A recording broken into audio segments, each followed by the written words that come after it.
Ungwame bundu ya Kongo. Ungwame bundu ya Kongo. Ungwame bundu ya Kongo. Ungwame bundu ya Kongo.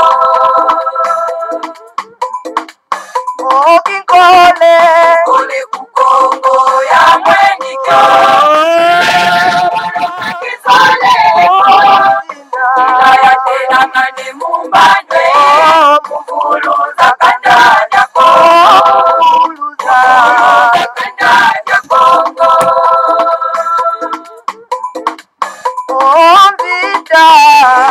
Kongo ya mwenyizo.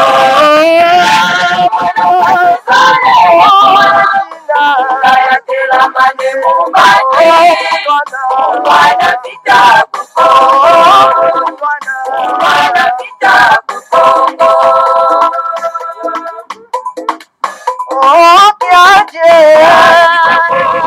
Ya mwenyika.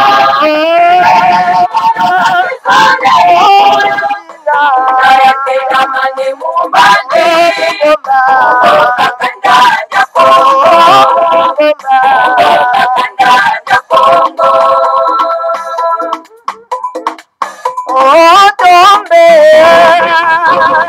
Ya mwenyika.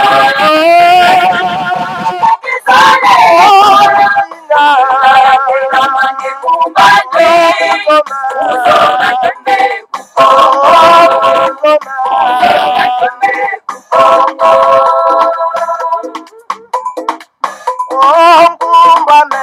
Ungwame bundu ya Kongo.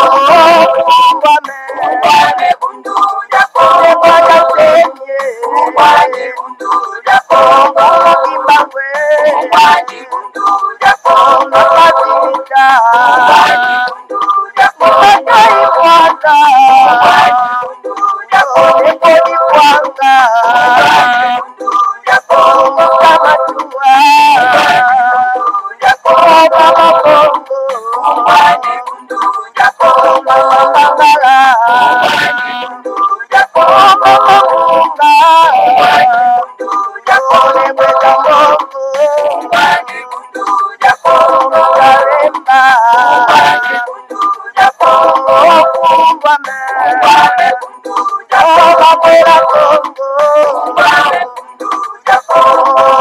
Ungwame bundu ya Kongo. Ungwame bundu ya Kongo. Matondo mingi mama batata bandeko baladi ya Kogo Bololo balandi ya 3 fois www.radiokachupa.com metarabiswana toke soro penda toka na ngomba ya Kaila pona ete tokoka soro penda kosolola biso tokenda komata kuna mama batata bandeko parce que zali montagne ya Saint-Tété. En tout cas, montagne ya Mosantu mama batata bandeko yango tokendaka kuna pona ete tokoka soro penda ko récupérer bwana pe mayele ya bakoko babiso mama batata bandeko bana lisanga timanti bana ya Confédération et Afrique centrale. En tout cas, les amis wabino mbuta bopele bobala. En tout cas, elingi koloba malamu koloba. Mama tata bande kolelo ezali ya soro penda mokolo mwa yambo ya mposo elingi koloba mokolo mwa lendi. Mokolo mwa libwa ya sanza ya sambo mobo ya koto mibale na zomi na mwambi. Tukomi bongo na ngonga ya zomi na mine na miniti tukumisato na mibale. Elingi koloba ete ngonga ya mibale na miniti tukumisato na mibale ya sima ya nzanga. Esengo ya kozala na bino ba yenge na bino banso bambote pe balosako na bino banso bama batata bandeko tala na tango tokutanaka nde ezalaka pena esengo pamba te en tout cas nde ezalaka na moment oyo toyaka so pena kokabola boyebi en tout cas bama batata bandeko bao balandaka biso en tout cas baza en tout cas na eloko moko ya kozanga te bama batata bandeko donc voilà bama batata bandeko na kanisi bosepeli soro pena na générique na biso liboso keto kwa kobanda masona biso parce que na bukongo bayebisi biso ete en tout cas koyemba elingi koloba ete ko beta mbira mbala misato c'est-à-dire prier donc chanter ça veut dire prier 3 fois alors koyemba wana elingi koloba ete o sambeli bama batata bandeko o sambeli bama batata bandeko o invoquer bakoko babiso o invoquer bini mona biso bama batata bandeko po ete kwa kozala na yo esika wana yo oza kozwa maloba bama batata bandeko tala na tina oyo tutiaka solo penda générique na biso bamama batata bandeko bana lisanga antimanti. Voilà. Esengeli en tout cas bamama batata bandeko kozala na fierté wana ya kokumisa bakoko na bamama batata bandeko. Omoni bundu ya Congo. Surtout je m'adresse particulièrement bandeko na biso ba Congo. Bundu dia Congo ezali d'abord en commencement, non-ce pas, l'instrument ya kwatulendo. Ezali pona d'abord epai wapi ba Congo nyonso tu bazali, bango nde bako banda nango bamama batata bandeko. Parce que kuna nde sike bandi ebandeli po ete kawa kokota na mabota nyonso tu ya kachopa ya kati.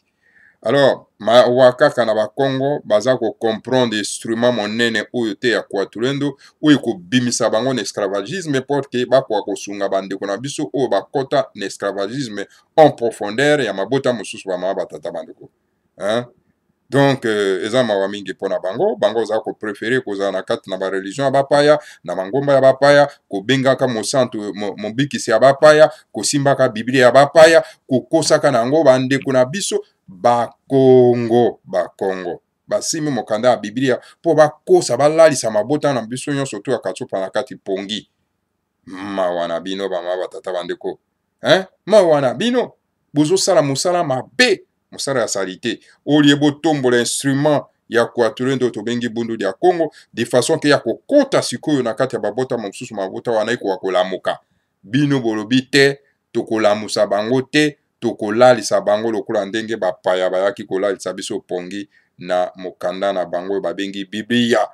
Alors lelo nde tokosola likambo etali la Bible Biblia na mundoki bamama batata bandeko na yango na mokolo mwa lelo nde tokosola tokobeta isitwale wana ya Biblia nde tokobeta yango wana totala esika nini yango ebandaki kokota bamama batata bandeko kuna epai bandeko na biso bakongo bango bato bakotisaki yango bamemi yango ti na mabota mosusu reste mabota mosusu bamabota mosusu wana bakoti na kati na bozoberi wana bamama batata bandeko olie ke tango instrument ya kwatulonde ye bango pe bakotana de façon ke bakenda kobimisa bandeko na biso bakotisa bango na kati na bonzambe ya bapaya bango batikali kaka na mokanda wana emema bango na esclavagisme lelo nde tokolobela yango bamama batata bandeko.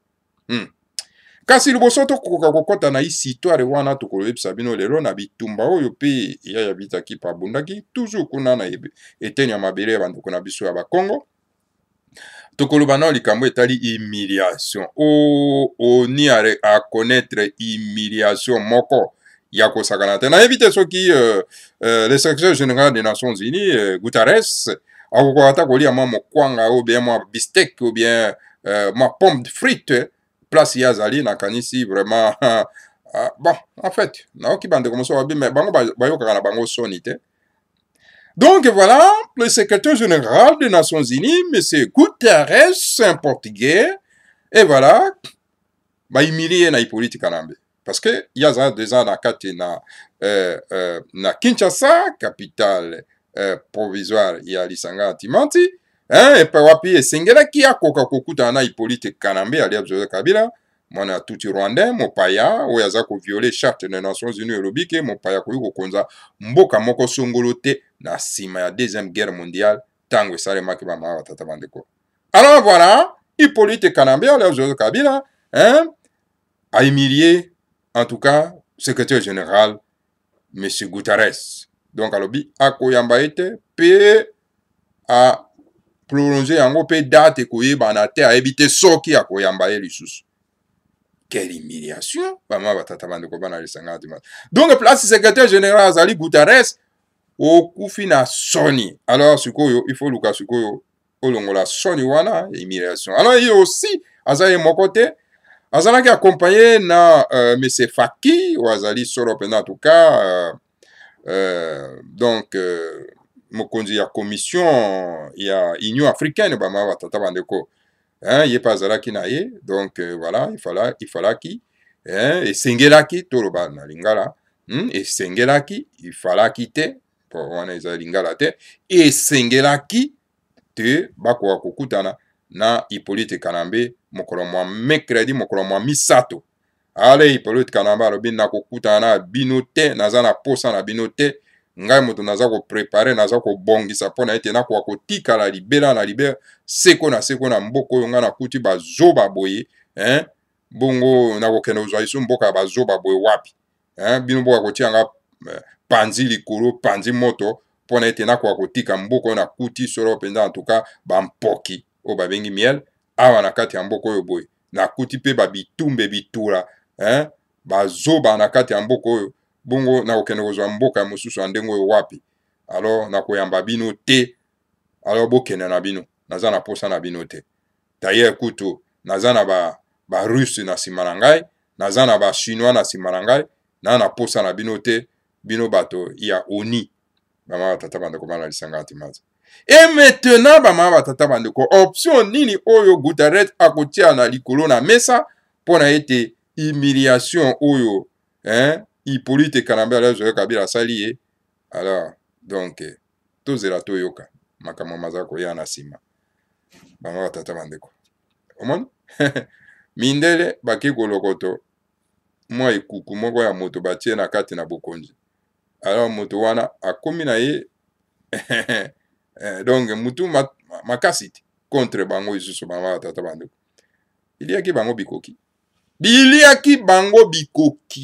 bama batata bandeko toyebisa bino na monoko nini te soki bolingi bozwa kita na kati ya mboka na biso il faut bokende kozwela biso moto moko boyebi ata tina na ye te botie na bokonzi kaka po bolingi bozwa kita po nini bokokima bana somi ya mboka ya Kongo po nini bokokima bakolo Kongo po nini bokokima bango bazwa bokonzi bokani soki bango bazwi bokonzi bokolia lisusu te omoni gourmandise na bino yango wana lokoso toloba na lingala lokoso kolinga kolia ebele ekobele so libumu pulupulu bomoni bokomi kobela pulupulu sikoyo bama batata bandeko bino mindele bokoyoka te sage ya kachopa ya kate fumu mwanda nsema aza kobelela bino boya awa tosola na bino biso bakolo Kongo comme ça tokokabola kita oyo ezali na kati ya mabele oyo po kita oyo nzambe atie na kati ya mabele oyo ezali kaka mpona biso bakolo Kongo te ezali mpona humanité mobimba mokili mobimba boya na biso tofanda tosolola bongo tokoyeba kolia kita oyo nzambe atia na kati na mabele oyo eza kaka mpona bino epana biso te biso toza na kita bino boza na technologie alors soki tovandi tokaboli bino lokola boza na technologie bokoya kosunga biso po bosala banzela po bosala bapont po bosala baport po bosala bachemin de fer po bosala mai nyonso boza na yango na bosenga na technologie boza na yango bino bozwi kita me mpo na nini bolingi kaka bokɔtaka na nzela ya fenêtre kaka na nzela ya fenêtre ya linanisi koyiba boyiba kaka lokola bademon alors eza malamu te alors sikoyo tala bofabrike na bino demon ye wana akomi koéchappe na contrôle na bino mokonzi ya Nations Unies mobimba banation uni banation esangani mabota esangani babimisi mokonzi na bango ye nde aza korepresente mabota esangani alors sikoyo bahumilie ye na kati na République démocratique du Congo na moto bango bafabrika batie na bokonzi na kati ya mboka ete ya bino nano ete ya bino likolo ya lokoso bolingi kozwa kaka nyonso mbongo yango mpe bozozwa mpo bokende nango bokende kotonga na sanza kuna mpe bokovanda na sanza te bokende na masa eloko eza te awa toza na bino na mabele oyo kaka esika mosusu eza te alors tika tokabola kita oyo nzambe apesi biso na mabele na Congo de façon ke biso nyonso tolia bino mpe bolia biso mpe tolia eza te ke bino boliaka kaka biso tosufraka biso tolelaka bino bosepelaka boliaka babisteke bofandaka na malamu na bamboka na bino eza malamu te ce n'est pas bon la communauté internationale ce n'est pas comme ça qu'il faut vivre nous sommes tous les fils de Dieu.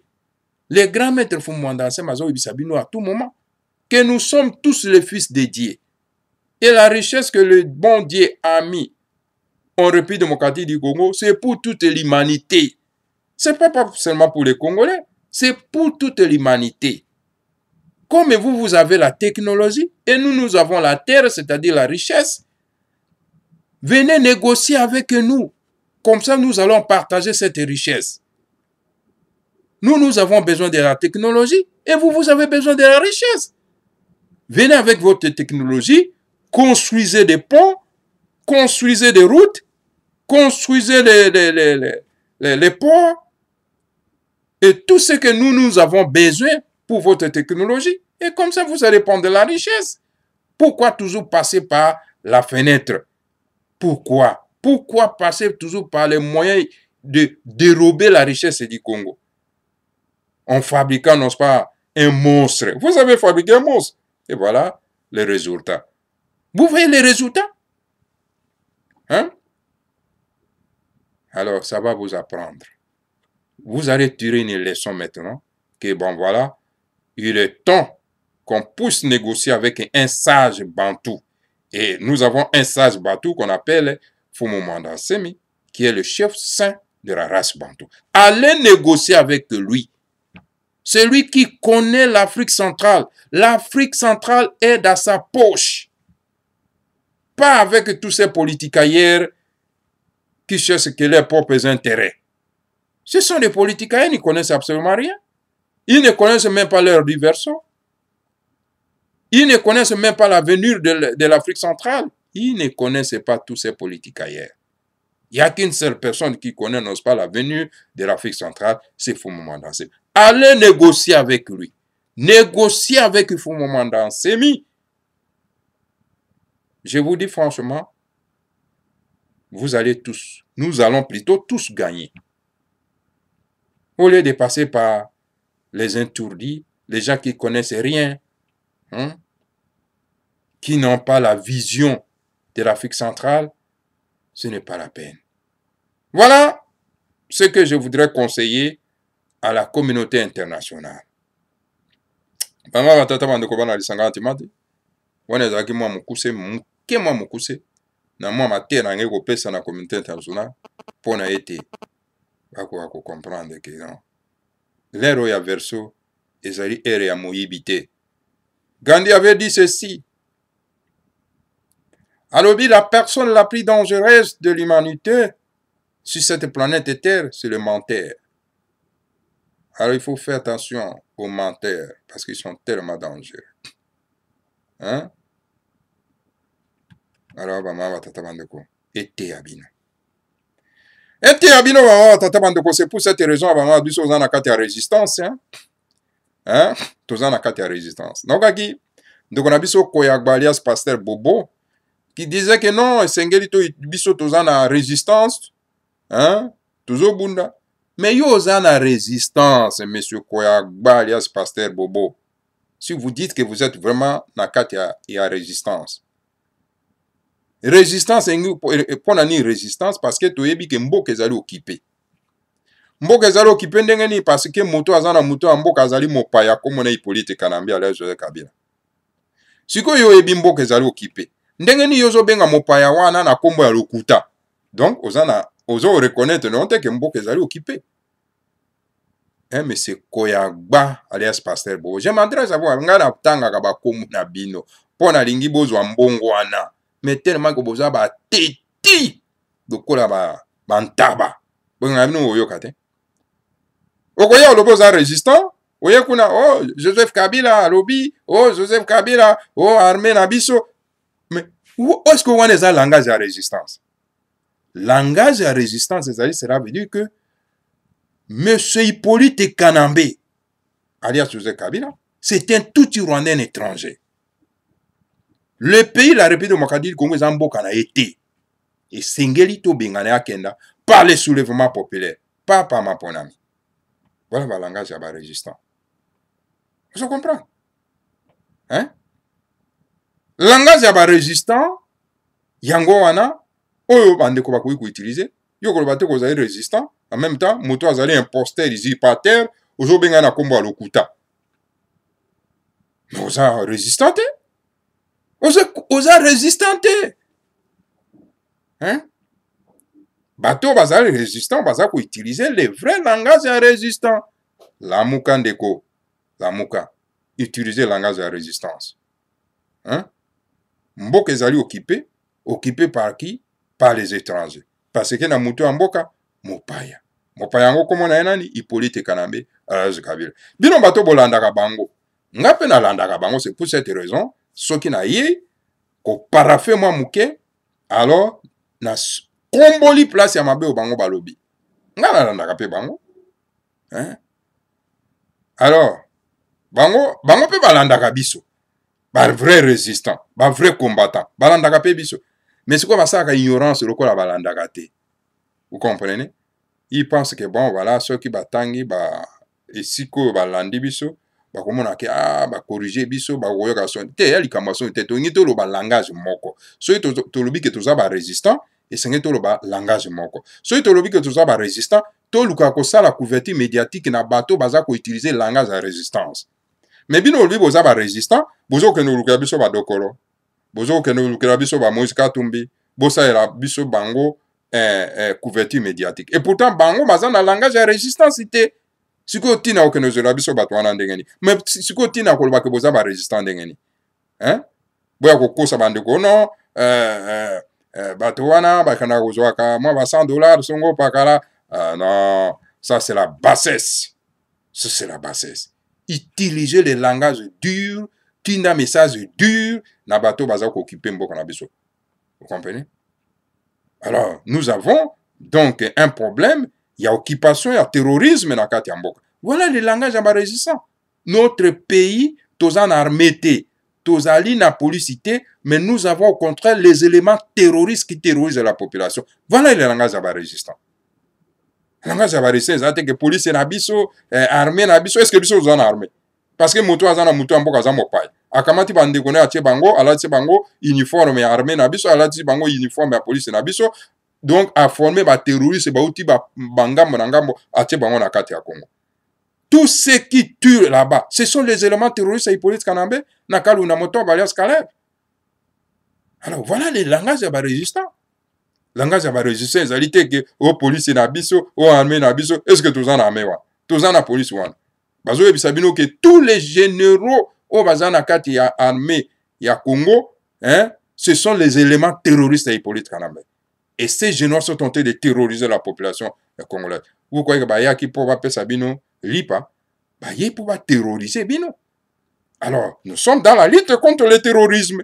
Nous avons un état terroriste illégal dans le pays.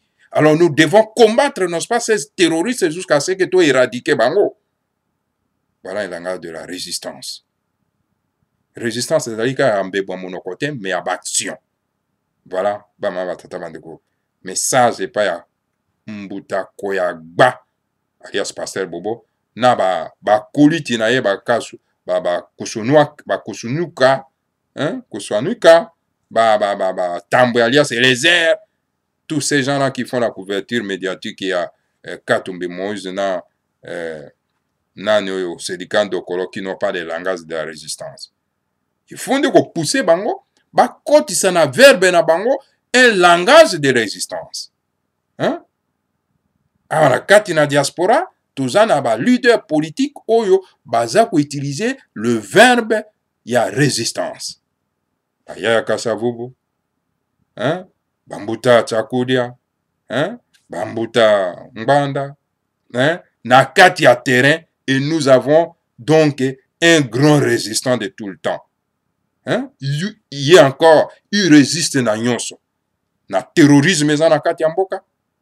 Na occupation na colonisation à tout Rwandais. Où ils ont incarné par Hippolyte Kanambe. Donc, Fumu Mwanda Semi, où ils ont résisté sur le terrain. Voilà les grands résistants. Où biso tuko travail en symbiose na ye poto kangola mboka. Yazo bunda kutu de bitumba na molimo. Hein? Azako résister pas seulement que na Hippolyte Kanamba kende, azako résister non pas na invasion spirituelle, c'est-à-dire ba mangomba ya bapaya, hein? O ipaya wapi bande kona biso même bazana kati ya résistance ibanda, bango bazako ti ango kate, hein? Bazako tambola kaka na verset ya ba Bible ya bapaya, okuta kuna bangbanda ya yosimba kaka mokanda ya bapaya, il croit qu'il va libérer le pays avec ce mokanda ya bapaya. C'est ce que moi je les déteste parfois à cause de ça ba mama tata bande. parce qu'il ne comprend absolument rien. Hein? Avec ces versets bibliques, il pense qu'il y a un mboka na verset biblique. Au cas où même abattu encore na colonisation spirituelle, ou que tout comme na ère verset, c'est-à-dire que héros il y a commis kangola mana nyonso politique, spiritualité, etc. Mais il continue le coup la tintin na voix wana ya le kuta ya kokosaka bato na sima ba verset biblique. Et là, voilà un grand résistant. C'est fou mouvement semi ou aza ko résister na nyonso. Politique ya lokuta à Moyibi, l'occupation et la colonisation batouti rwandaise incarnée par Hippolyte Kanambe, les religions importées, voilà. Voilà,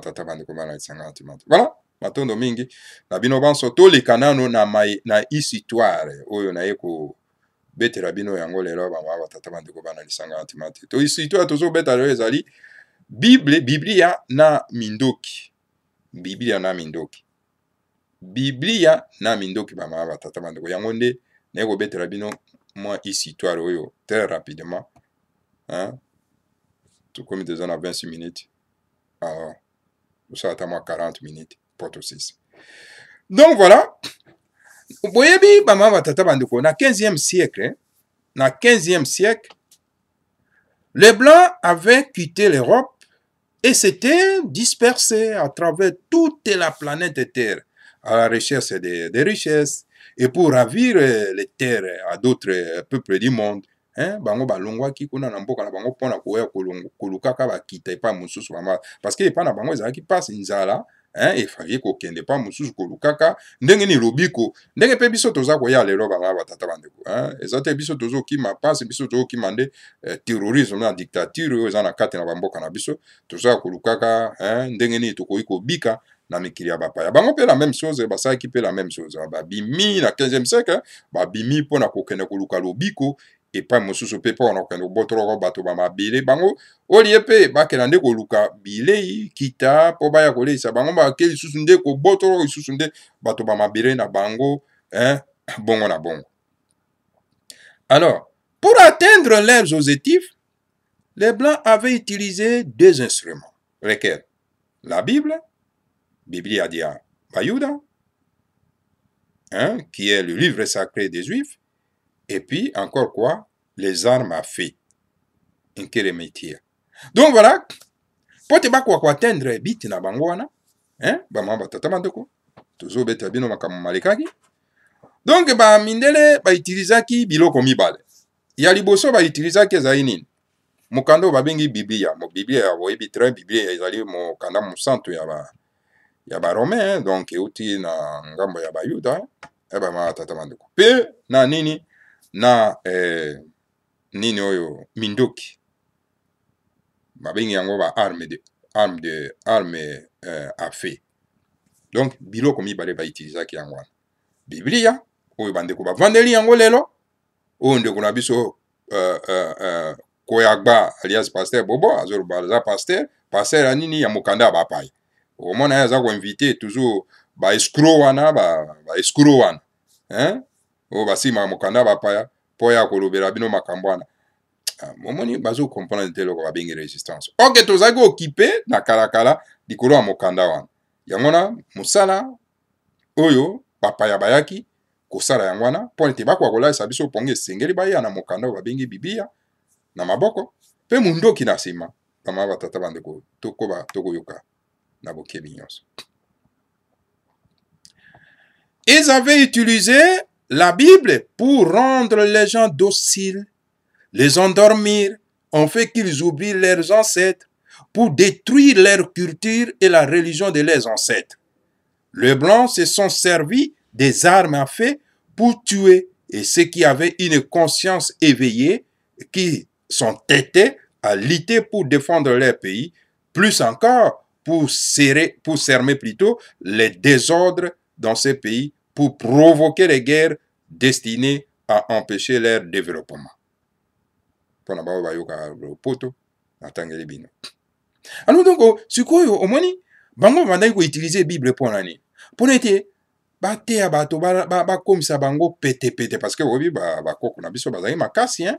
hein au moins eloko ekomisaka bato petepete ezali mokanda wana babengi solo mpenza biblia po ekomisa bango petepete bolembu elalisa bango pongi bazelaka ke non heureux aux pauvres quand ils verront le royaume du ciel, hein ozomona alors donc mosala ya mokanda wana yango wana kolalisa bato pongi, hein en tout cas ezama balalisa bato pongi en fait ke bakoka kosala nini babosana solo mpenza bakoko na bango, hein baboma sikoyo bokoko na bango na religion ya bakoko na bango.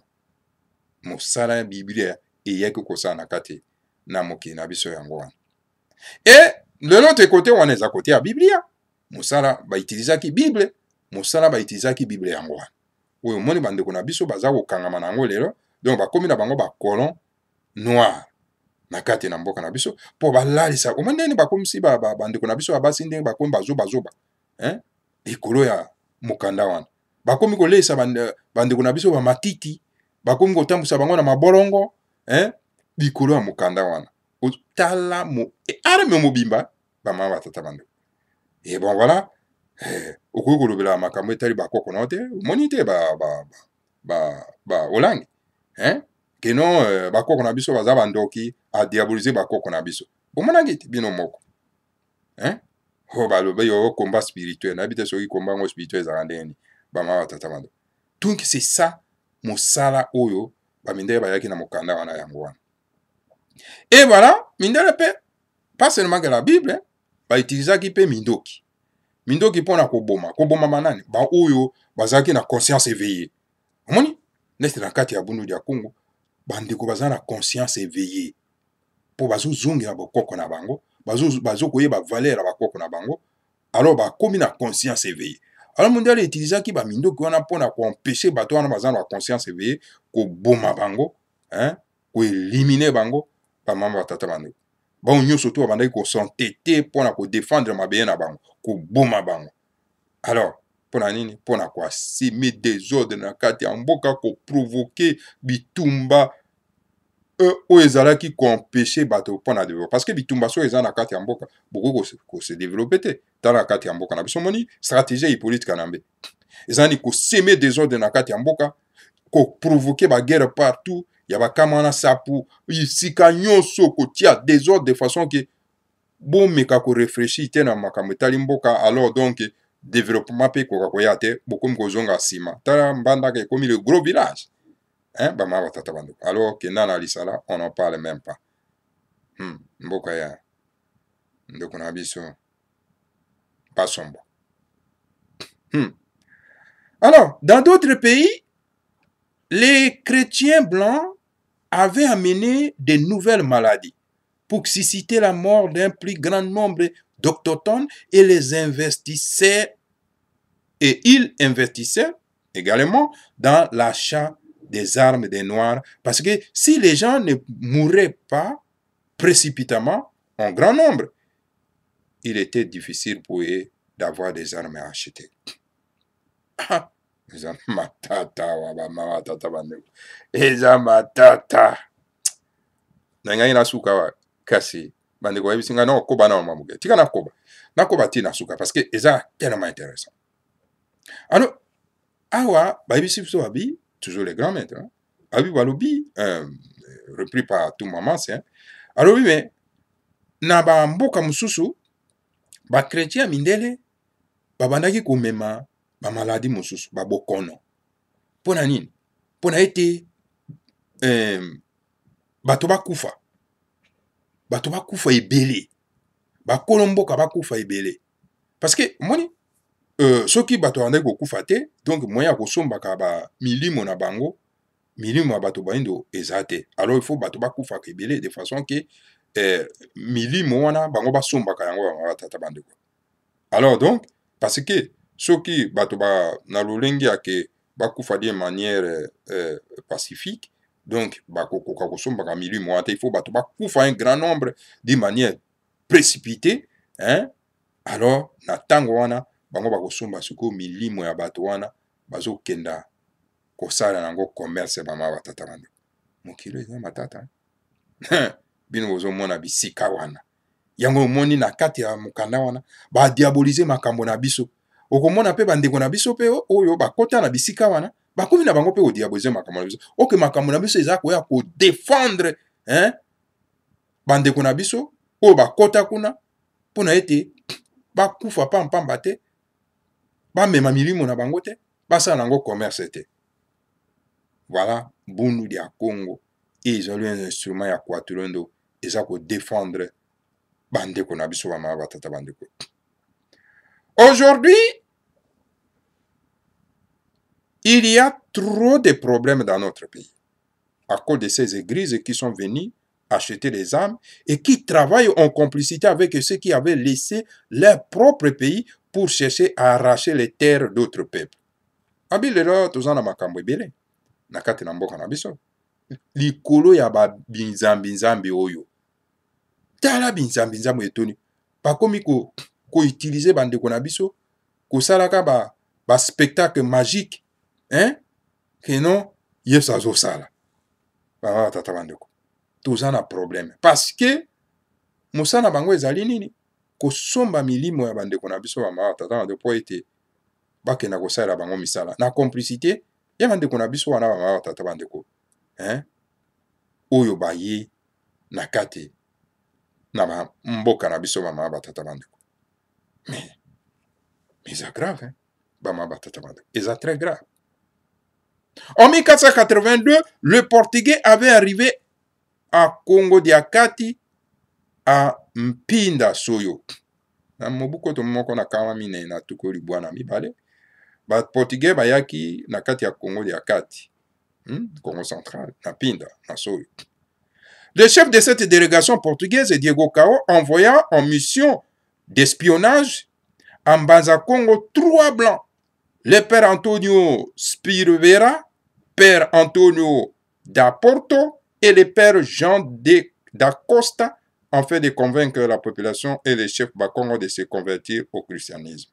Tala bato wana nyonso to bayaki wana ezali ba portugais bayaki na kati ya mboka ya Angola pona ete baya ko convaincre roi mokonzi ya Mbanza Congo pona ete akoka ko se convertir non pas na christianisme hein akoma chrétien yango bandeko mona bango baza ko kumisa que sommes des chrétiens au mona mais politiciens nous sommes des chrétiens na tala bango tinga me ngabe nana ke nokota na parti politique ya bato po ba zo milimo na ngaba ke na oteka yango ces politiciens wana ko zo mona wana o balwa nous sommes des chrétiens hein ce sont des vendeurs ya ba amina biso de bo mona ka bango wana bino boyebi te biso taka bango na musika mais siko esika no refuge po bomba mabazo molimo wote bateka bondo dia Congo soko za chrétien esili esili bango balukaka bato yo ba combattre ko baza ba vrai combattant baza na kati ya so ba mono za vrai combattant za na kati ya christianisme wana okomona pale balekani bazu molimo no bake koteka yango po ezokute valeur monene bango tata bandeko moni bandeko na biso baza na kati na ba organisation eza ko combattre wana na kati ya mboka wana okomona pa bazokata bango mitu bazokufa bazozwa milimo en complicité na ba homme politique wana ozomona baza ko se prétendre baza ba chrétien ozomona mama tata bana ce sont des dangereux sikoyo omona tango le grand maître Fumanda Sam azako bundisa omona bango balobaka te hein bakendaka na côté ya le grand maître te hein ozomona parce que baza na complicité na bapaya po bandeko na biso bakufaka bazwaka milimo na bango bateka tous ces maudits politiciens wana ozomona bakota na baloge franc maçonnique et tout ça là pona koteka milimo ya bandeko na biso ndongo ozomona bango yango omonaka omona bango baza ko diaboliser le grand maître Fumanda Semi bakotanga komba Fumanda Semi parce que le grand maître Fumanda Semi avec son organisation Bundu dia Congo bazo défendre bandeko na biso bazo défendre terre mabire na biso alors que mona bango jamais so omona bango bakenda côté ya le grand maître bakenda te po bayebi ke ba signer ba pacte na ba paya po bateka mabire bateka ba ame ya bandeko na biso ba tata mande bokota kana ba parti na bango te ce sont des démons. Ces blancs catholiques avaient persuadé le roi Zingakuvu pour qu'il se convertisse en catholique et pour influencer à son tour tous les peuples Congo à suivre son exemple. le chef de la contrée de Soyo, fit baptiser le roi Nzingakuvu, le fit à son tour en date du 3 mai 1991.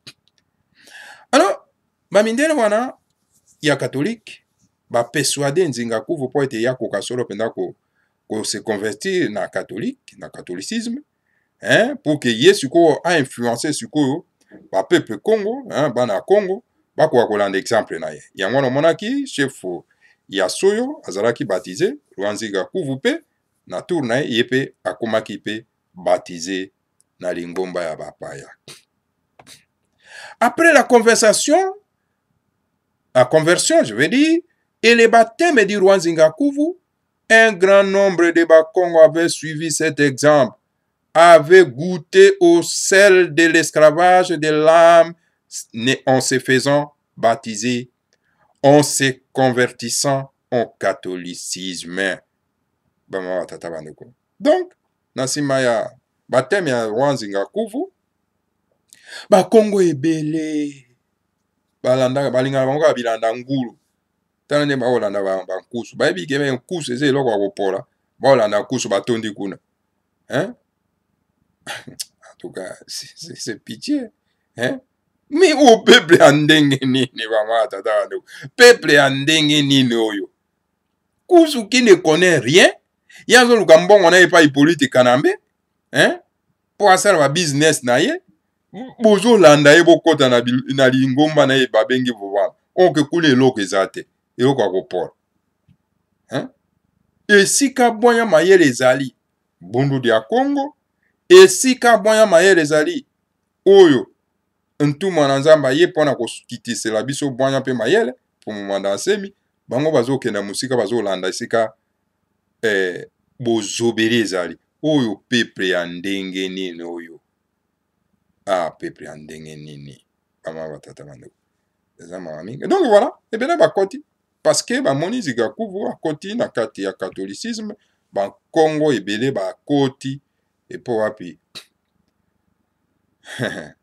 milimo na bango ekei na botekami bama batata bandeko. Voici ce que le prêtre catholique avait demandé à tous les peuples Congo convertis en catholique. Tala eloko oyo ba prêtre catholique ba lobaki na bakongo nyonso tu oyo bakotaki na catholique. 1. Ya liboso. Changer leur nom d'origine Congo, on sait d'origine européenne. Et alors, bakombo na bino bobengamaki na Mtimba Ndongala elongwe. Bokobengama isu Mtimba Ndongala te. Bolonga bakombo wana. Bozwa bakombo ya biso ya bapaya. Balongoli bango bakombo. Bapesi bango bakombo ya bapaya. Yango monaka ba Jean Pedro, monaka ba Da Silva, tous. Mais bande kona biso bakoba kolata bakombo yango ti lelo. Est-ce que basala kata lecture ya histoire te? Pe bayoka kata soni te. Oh, bon, soki bosala yango parce que non, soki nasali bongo te na kozwa mosala te, nga na préfère nalia makasa, mais na garder personnalité na nga bama tata wana. Eza te ke parce que kozwa mosala te. Eza nde yo moko lingi ndenge wana ozala donc motazanga tina yolela. 2. Jeter leur statue et les remplacer par celle d'origine européenne, c'est-à-dire celle de Jésus, de Saint-Marie, de Sainte-Marie, et tant d'autres ancêtres blancs. Alors, yami bale balobi na bango, allez, bozwa babi kiko na bino bozanga ngona ndako, bobwaka, bosambela bakoko na bino te, bobela bakoko na bino te, bobwaka. Hein? Alors, bo remplacer babi kiko na bino wana na ba bikeko na biso ya mindele, bikeko ya Yesu awa, Yesu yango pe fabriqué, bama tata bandeko. Photo ya Hollywood. Bo remplacer yango na ekeko ya Marie, hein? Alors bon, bikeko na bino ya bakoko wana bo remplacer yango na bikeko ya basantu na biso ba mindele. Yango no komona la plupart kena na la plupart bandeko na biso bandako bandeko na biso baza na bikeko wana ya mindele na kati yango atongo baosambelaka Maria lo sako bomonaki bango na nini na ba marche oyo Mosengo organizaki na CLC ba organizaki na Congo bango basimbi biloko na bikeko wana hein, Maria Losako, Zarana Biso, des tentes, en tout cas, des tentes, bama batata bando. Maria Losako, talandingue ba bibi sa bango mitu. Hein? Ah, ngai, biso, biloko wana to, nzambe apongo merci, to longwa biloko wana mutu. Hein? Ngai tango na vandi naza ko sambe na obenga bakoko na ngai. Bama batata bando. 3. Oubliez les ancêtres Congo pour ne prier et n'adorer que ceux des blancs qu'on appelle des saints. Alors, ko bosa na bakoko na bino, alors ko benga kaka bakoko ya mindele. Et on mona bande ko na biso nyo surtout soko ozo tangela bango kama bakoko na bango balingi koyoka na matoi te parce que milumo na bango ese e baluka bama batata bande. 4. Ne plus parler la langue kikongo et n'utiliser que le portugais comme ainsi que d'autres langues étrangères. Abina bango, boloba isusu mulokota na bino te. Boloba kaka ki portugais, ou bien français, ou bien anglais. C'est-à-dire, so balongoli oloba lokota na isusu te. Balongoli mutuka te, parce que lokota ezali mutuka, ou ezali kotambusa bokoko na yo. Siko so balongoli olobaka lokota na yote obungi okomi kolata koloba lokota ka bato mosusu okomi kozwa motuka bato mosusu okende osala accident parce que oyebi esika ozokende te osala accident yango omoni bandeko bazosala ba accident bama tata bandeko parce que babosani lokota ya bakoko na bango kenda kuna na kati ya Angola lelo bandeko na yebi so bayebi lokota na bango te nakuta na bango na aéroport okoyoka bango oh non, moi je interprète, on a aussi l'interprète. Oyoka kuna na tuna yo loba lokota ni on a loba portugais. Ngabi mais yo za moto moinde yo za portugais te lokota no ezani. Oh non, ngai naza na lokota musute kaka ki portugais ngame. Ngana aussi interprète te malheureusement. Donc vous allez un noir oyo azanga tina, azanga valeur. Vous devez avoir une langue. Yo za moto moinde comment ozanga langue? Ozanga lokota ndengeni. Et voilà, bama batata bandeko bana isanga timati mawa pona bang. Donc voilà, wana ezalaki point 4 oyo bayebisaki na bango, babosa balokota na bango, balobela yango te, yango mona bandeko na biso kuna, balobaka lokota na bapaya, babunga nzela, babunga. 5.5. Oublier son histoire passée, se détourner de sa culture authentique africaine, qualifiée de diabolique. Oublier sa religion ancestrale tout en magnifiant, glorifiant, louant que l'histoire de la culture étrangère. Voilà. Point 5, on va appeler ça. Donc, Bosana, histoire na yo. Alors, donc, pesa mo Congo, na bokoko na yo. Hein? Bokoko na yo, pesa ngo mo Congo. Parce que yango ezali nini, ezali bo Satan. Hein? Bosana religion ya bakoko na yo. Po yango ezali mabe, ezali bo satana, bo ndoki. Alors, kumisa kaka histoire ya bokoko ya bapai. Yango omona bandeko na biso. Ti jusqu'à lelo, est-ce que bomona ngo te? Soko lebe makambo, bakoko bandoki, basi bakufa. Bazo lebe, un moto moindo na kati Afrique centrale na Congo. Azo epsonde mwana. Voilà. Parce que azali a hérité mitindo oyo bapaya bapesaka bango na tango wana matata bandeko. Donc bokoko na ya apesi bakoko na mo Congo akomi kokumisa bakoko ya bapaya donc akomi na likpokolo bama batata bandeko mawa. Face à ces enseignements, le peuple Congo s'était divisé en deux camps. D'un côté, ceux qui avaient accepté ces enseignements des catholiques et de l'autre, ceux qui les avaient rejetés.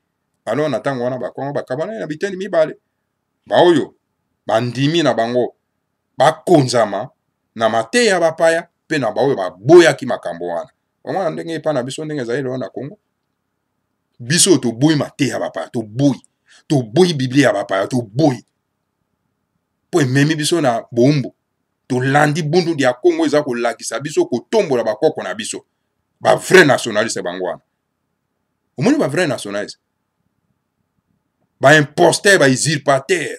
Eza bato baza ko incarner valeur ya bapaya. Mama tata bandeko bana isanga atimani. Aye na kati ya plateau ya télévision na s'appeler na maboko. ngabitala moto a petit esprit. Hein, voilà.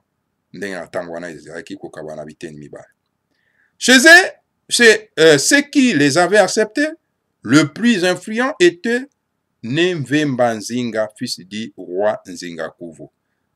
Hein? Bao bandimaki, bango wana, wazai trop influent. Yewana, Nemvemba Nzinga. Dans le camp des partisans du recours à l'authenticité culturelle, c'est-à-dire ceux qui avaient rejeté, refusé l'esclavagisme des catholiques, l'homme le plus influent était Panzwa Nzinga, aussi appelé Panzwa Lumbo, un autre fils du roi Nzinga Kuvu. Alors donc, naka mosusu wana, oyi boyaki makambo wana ke non, bakuko ndima biloko wana bapaya te, bakuko lata yango te, babwakaki yango, alors baboyaki esclavagisme ya catholique wana.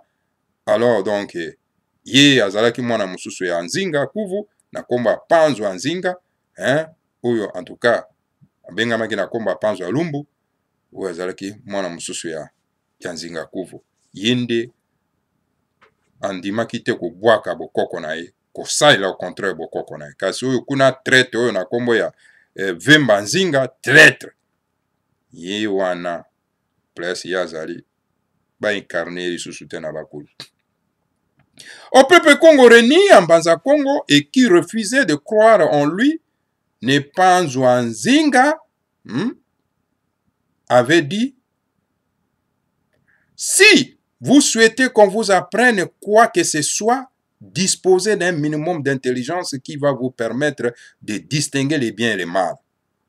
Alors, pona ba oyo, ba boyaki, hein, o ba kotaki na nini ya bapaya, ba boyaki kolanda soro pena tuka Panzwa Nzinga, hein, alobi na bango alobi omoni soki baza ko apprendre bino eloko moko esengeli ozala na mwa connaissance na mutu, ozala na mwa bongo na mutu oyo ko permettre yo ya koyeba malamu na mabe. Soki ozali na mwa bongo na mutu te po koka koyeba ko distinguer malamu na mabe, awana eza likama. Et lorsque vous vous rendez dans un pays étranger, respectez les lois que vous y rencontrerez, mais n'y imposez pas les vôtres. Soki okei na mboka mopaya, tosa mibeko oyo yo okuti kuna, kasi komema mobeko oyo yo oti nango na kati ya mboka na te. Biso na bamboka bapaya, to imposa bango mibeko na ba biso te, to kotande na kati na mibeko na bango. Bama batata bandeko bana lisanga mathématique. Alors, prie tes ancêtres, mais pas ceux des étrangers. À chacun sa ruse ou sa sagesse. Donc, natango wana, sambela bakoko na yo, kasi ko sambela bakoko abapaya te. Bato na bato bazana bokoko na bango. Voilà, pama batata bandeko bana lisanga atimati. Ici toile toza ko pesa bino maimalekaki kuna mama batata bandeko. Donc, nous avons un devoir de sonder ces étrangers et de ne retenir de que ce qui nous permettra de développer notre pays, le Congo. Tout le reste est sans utilité pour nous. Abi, eloko toko retenir, omoni epa bapaya, esenge toko wako sonde bango. Toko retenir epa na bango eloko nini. C'est-à-dire que, oye ko permettre pour na développement na biso na Congo. Mais le reste, wana, en tout cas, eza na utilité mon côté ya Kolanda. Technologie tokozwa yango, science tokozwa yango pour to développer mboka na biso. Kasi likambo etali religion yo ya na Bible opesa biso to vanda na yango, etali biso te parce que eza na utilité moko te pour na biso. Wana ezali pour na kolalisa biso pongi. C'est pour cette raison bandeko na biso nyonso tu oyo baza kosimba Bible liboso ya bandeko na biso, baza ba ennemis, ce sont les assassins, ce sont des criminels, des sauvages, hein, des terroristes. Hein? Donc, toi na bosenga na bango te ba tata bandeko parce que on ezali pona kolalisa biso pongi, pona ko aliéner biso ba ma tata bandeko. Eza utilité. Que devons-nous alors accepter et retenir de ces blancs qui sont venus dans notre pays? Nous allons retenir de que leur sagesse, ruse, intelligence pour fabriquer les bateaux, des armes à feu et tous les instruments, objets susceptibles de développer notre pays, mais nous ne pouvons jamais oublier notre religion Congo, nos ancêtres, notre langue et notre culture. alobi batuni yabe me eloko nini toko kondima po ete tokoka kosimba na bamindele oyo baye na kati na mboka na biso. Alobi toko retenir kaka mwa biloko oyo ezali important mpona biso, c'est-à-dire ke bwanya na bango, ndenge ya kosala bamasuwa, ndenge ya kosala bamindoki, ndenge ya kosala ba-instrument lolenge na lolenge oyo eza kopermettre mpona kodevelope mboka na biso. Kasi tokoka kobosana na religion na biso te, tokoka kobosana na bakoko na biso te, mpe tokoka kobosana solo mpenza balokota na biso te bamaya batata bando. Eloko tokoretenir na mindelo baye kati na biso ezali tout simplement bwanya na bango ya kosala mindoki, ya kosala donc bamasuwa, voilà, po ete tokoka kodevelope mboka na biso. Kasi lokota na biso, bokoko na biso, religion na biso tokoki kobosana yango ata moko te. Voilà, bandeko na biso lelo babosana religion na bango. Tango bundu ya Kongo eza koya kolakisa bango po tozonga na bonzambe na biso, bango bakomi kobundisa. Kaka bandeko na biso bakomi kodiabolize parce que bapengwa babeba na bango, mitu ebeba ezika. Dans toutes les religions de l'Union des fédérales du Congo où était introduit le christianisme amené par les prêtres blancs, des grandes discussions éclatèrent entre les partisans Congo et Nemvemba Nzinga et ceux de Nepanzwa Nzinga. Donc voilà, bama batata bandeko, partout esika wapi lingomba wana ekotaka na kati na Congo, et pas puis christianisme ekotaka na kati ya Congo oyo ba mindele ba memelaka biso. Ba discussion ezalaki vraiment ko s'éclater na kati wana na partisan ya Congo de ya Nemvemba Nzinga pena ya Panzwa Nzinga. Après la mort du roi Nzinga Kuvu en Banza Congo, le conseil du royaume avait voté et ou désigné Nepanzwa Nzinga comme successeur sur le trône royal, mais sous l'influence et sur demande des prêtres catholiques, l'armée portugaise qui avait envoyé Mbanza Congo assassina l'édit nouveau roi. Nansima liwa ya Nzinga Kuvu, alors Panzwa Nzinga, Mbanza Congo plutôt, ba conseil ya roi, ba votaka, pe ba désignaka Panzwa Nzinga, po ate akoka kokoma successeur ya Nzinga Kuvu na kati ya palais royal. Alors, l'influence et pe na demande, n'est-ce pas, ya ba prêtre catholique, armée portugaise oyo akendaki koenvoye Mbanza Congo, abomaki na ye mokonzi. Wana bama batata bandeko bana lisanga antimati. À sa place, en introduisant les sieurs, Nevemba Nzinga, l'homme des prêtres catholiques. Alors, tango babomi moto abandaki kokumisa bokoko na biso, pona ete toko wakubosa na bokoko na biso te, alors baye kozwa ba introniser Mvemba Nzinga, ou azalaki aki na ba prêtre catholique bama batata bandeko. Mboka ebebi, mboka epanzani, mboka ekufi. Sous le règne du roi Mvemba Nzinga, l'Union fédérale du Congo fut détruite sous l'influence et sur ordre des prêtres catholiques. 1000 personnes furent baptisées dans diverses régions. Plusieurs paroisses, églises catholiques furent construites dans toutes ces diverses régions, et même en Banza Congo qui changea l'appellation et fut désormais appelé Congo dia Ngunga, Ngunga qui signifie cloche, à cause de toutes les cloches qui sonnaient dans plusieurs églises en Banza Congo. Alors, na bukonzi ya Mvemba Nzinga, oyo na kati ya lisanga ya Fédération ya Congo, en tout cas, ezalaki vraiment détruite, ba panzi yango, n'influence na ordre ya banani ya ba catholique. Alors, batu ebele, ba zui bango, ba baptisé bango, ba pesi bango, ba teme partout na kati na ba biteni nyonso mabele, na kati ya ba paroisse nyonso to ezalaki wana ya église catholique.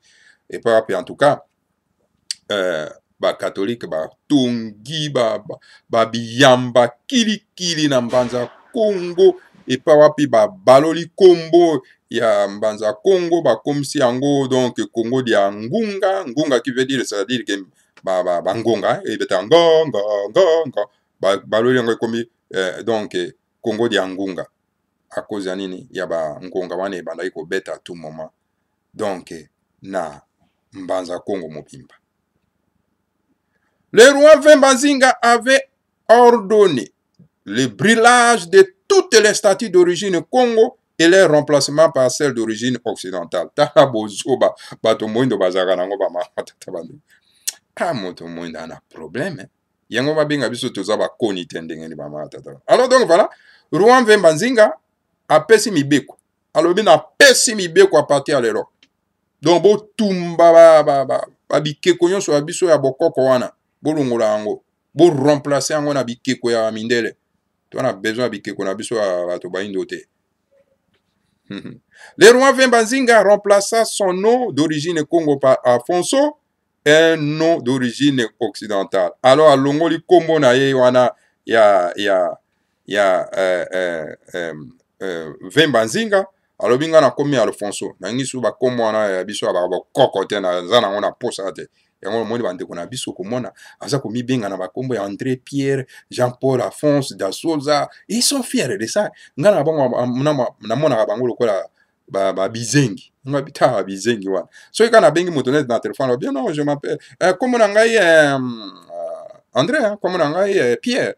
Wana bita na sekina na sema sure na bita bizengi. Bama tata bizengi.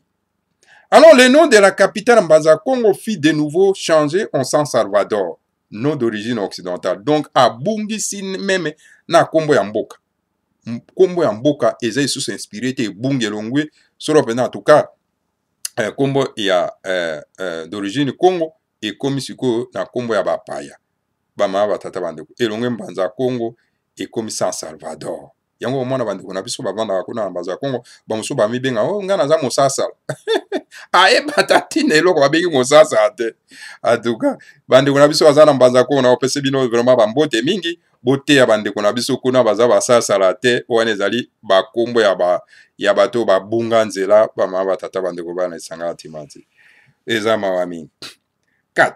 Intoxiqué par les prêtres blancs, le roi Vembanzinga modifia plusieurs lois d'origine Congo par celles voulues par les dites prêtres. Alors donc voilà, azaki tellement intoxiqué, bama tata bandeko a changé ba mibeko ya mboka koti mibeko ya bapaya bama tata bandeko. Une nouvelle loi fut imposée avant de régner. Tout nouveau roi devait être intronisé par un prêtre catholique blanc, sinon son règne était sans valeur. Donc a changé ba mibeko alobi roi nyonso tu komo nyonso tu akokoma na kati ya mboko esengela azala intronisé na mindele. Makambo ya kozala intronisé na bato moindo eza isusu te.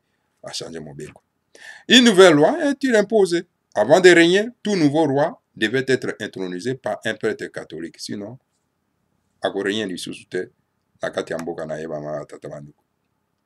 Depuis ce moment-là, le royaume Congo sombra et fut réduit en esclavage par les prêtres catholiques blancs qui travaillaient sous les ordres des autorités politiques du Portugais et plus précisément de Lisboa en portugais.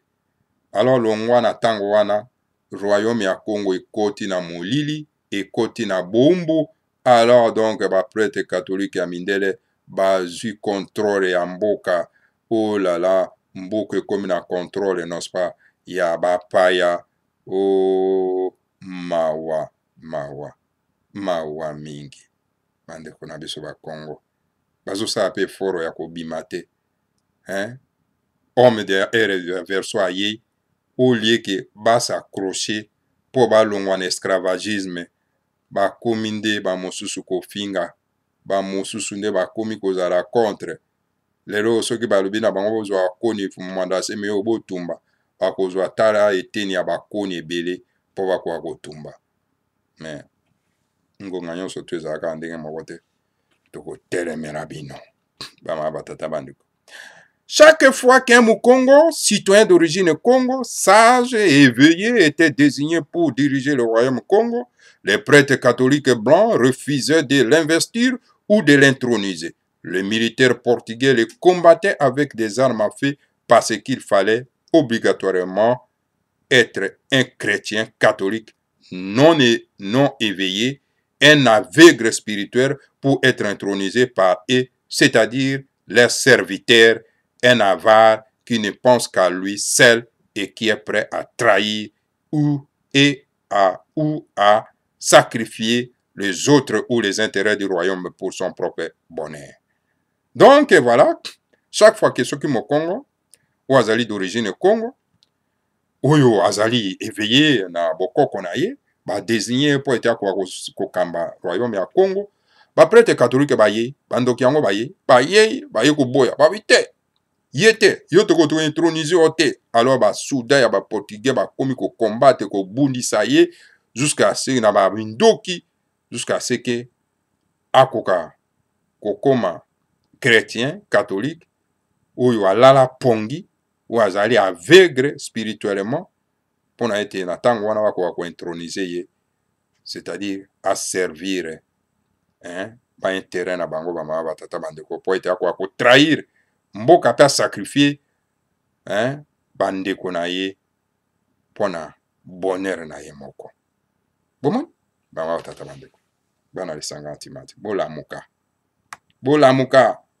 Bien sûr, c'est la Bible des Juifs et des armes à feu qui furent utilisées pour détruire notre Union fédérale du Congo, pour détourner notre peuple de sa culture authentique et pour l'aliéner. Voilà. Bama tata bandeko bana lisanga antimati tokomi na suka. Yango wana ezali ya solo Biblia. Yango nde ezali cerveau moteur ya destruction na biso. Na ba mindoki oyo bamemelaki biso. Oyo esali ete ekoka kopanza solo penda royaume ya Congo, pe ekoka kobungisa bandeko na biso na bokoko na biso pe bakoma solo penda baliene. Voilà biloko mibale wana. Mindoki oyo ebomi bino, bongo bino siko bokoka kokontinue koserve nango lelo. Fungola miso, benda boule, comprendre. Ba nyonso tu moni ba pasteur wana bazosimbela bino ba bible baoteya bino na yango, baza ba ennemi na bino bandoki. Alors bokena musika na bango po beaucoup fambala ba misa tote. Voilà bama batata bandeko na memela kibino solo pena en tout cas na après-midi à lelo yangwana ici 3 ou to tirer yango na extrait ya brochure intitulé ya mama Vita Kipa écrit par Fumomanda Nsemi bama batata bandeko boko ta histoire yango na kati wana. Alors boko inspiré boko zala inspiré na maimaleka ki na tango wana. Malamu kotanga pona koyeba histoire na yo pour se corriger bama batata bandeko pe comparer situation toza ko vivre nango na oyo bandeko ba vivaki nango na tango ya kala pona ete toko kwa koyeba kotambola pe kobongisa mboka na biso. Voilà bama batata bandeko ngana suki awa bolimbisi poto ezwi biso iner mobimba mezaki nécessaire to ko kata te parce que bandeko ba bimba kata ka histoire ya boite il faut ko koba nango jusqu'à na suka. Voilà bama batata bandeko raison pour laquelle na komi nango tina suka. Alors bobo sanate bandeko na biso baza ko souffrir na problème hémorroïde bo contacter biso pona kozwa kisi ya lobiko pona hémorroïde o boza ko souffrir na matono mingi na bino banso tokuta na bino mbala sima batata bandeko toujours na kati na Congo bololo et pas plutôt mataka solo pena na ngomba ya Kailo. Alors que le Seigneur la Congo vous bénisse, bénisse le Fumomanda Nsemi et bénisse la République fédérale du Congo. Ingeta Ibobo et Ibobo. Ungwame bundu ya Congo. Ungwame bundu ya Congo. Ungwame bundu ya Congo. Ungwame bundu ya Congo. Okinkole kole ku Congo ya mwenyika.